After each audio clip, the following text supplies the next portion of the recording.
Hello friends, another episode of how to stop struggling eventually, how to stop being poor. So today we're going to talk about mental health. It is really good for your mental health to have a positive attitude, to be humble, to be generous, to be giving.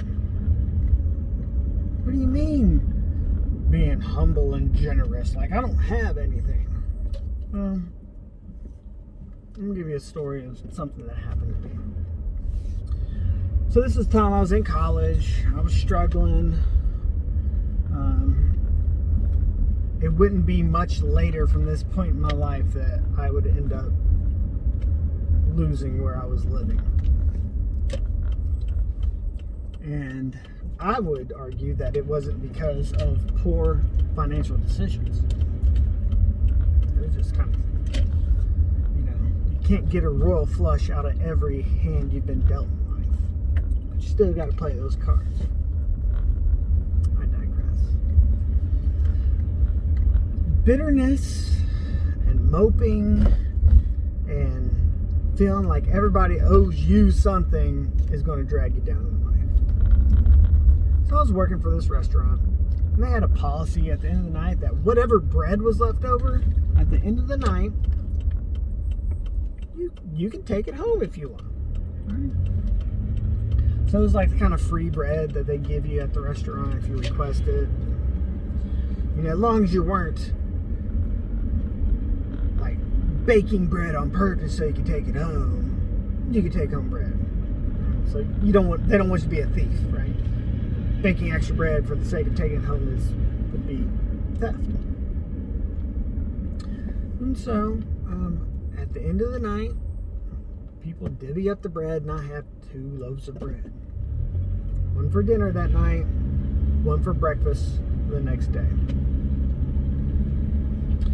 So I'm a server, I'm working for cash so I can get money daily because at this point in my life I'm juggling bills. One gets paid while the other one gets paid late. So I needed a position that had flexible hours because I was a student, and also that I could always have a little bit of cash so I could help juggle these bills the best of my ability. Well, I'm sitting out on the curb waiting for the bus. Another perk was I had a student ID and I could get free bus rides. And so this was like straight up the street, a couple of miles. I could be at my place of work. Well, on the way home, I'm taking the bus also. So I'm sitting on the corner. It's like 10:30, 11:30, something like that. It's dark, and I'm at the bus stop. And I see this guy, he's moseying on over. He's coming for me. He's looking at me, and I could see that he wants something. I'm thinking to myself, crap, downtown of a city. I look like I have cash on me because I'm a restaurant worker that came out in a server uniform. I am obviously, carrying some cash. So the guy comes up to me, hey bro, how's it going, man? How you doing? You got a few bucks I can get off of you? And at that time I was like, dude, man, I'm sorry, I don't have any cash for you. I got bills that are late and I need every dollar that I have, and it's still not enough. Like, I'm sorry. He was like, man, come on, man, just a few bucks, man. All I want to do is get something to eat. So I said, hey, look, I got 2 loaves of bread. One loaf of bread was going to be my dinner, and the other one was going to be my breakfast. I'll tell you what, you can have one of these loaves of bread if you're hungry. So he sat down, me and dude ate a loaf of bread together. Very humble dinner, a loaf of bread. But we talked. He was grateful for it. He's like, man, I really appreciate it. And I felt good about myself. If you are feeling down, one of the best things you can do is go out and help somebody, right? It doesn't have to be money. You don't have to give things away. Sometimes you can just use that sweat equity, right? You can help somebody out by the sweat of your brow with a little bit of elbow grease.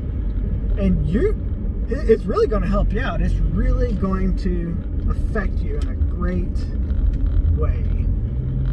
You know, when you're feeling down, the best thing you can do is help out somebody, and you're going to feel that joy. That's how we were designed. Go out and help people. It's going to help you sometimes more than it helps them. Don't believe me? Try it out. Now, don't sabotage yourself for the sake of helping out someone, but help out people where you can.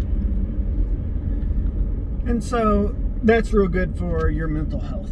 Another thing is, when you're struggling, it's easy to get depressed, especially if you're struggling so bad that your diet is duty, man. It's just like you're not eating well. So one thing you should do is find productive, healthy outlets to take all of that energy that's inside of you in the form of stress and anxiety and worry, whatever else, and get it out. For me, I play guitar. I would pick up the guitar and I would sing the blues. It wasn't blues music, but like the words that were coming out of my mouth when I was playing the guitar, it was just what was going on in my life. And you know, that was an outlet that I used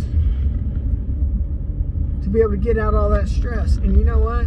You know, I did develop a talent. I relieved a whole lot of stress. And it was good for me. It really was good for me. So you got to find those creative outlets to help you with that mental health. You know, if the skill and creative outlet that you're using is helping you to develop a skill that you can sell even better, right? Maybe you do art. People like your art. You want to sell it, or whatever it is. So think about it. You got to worry about the mental health. Guys, my drive is over, and so this talk is over. I hope you're doing well. Position yourself in a way today that you'll be more successful tomorrow and in the future. Love God, take care of your family, and go help out somebody. You'll feel good about it.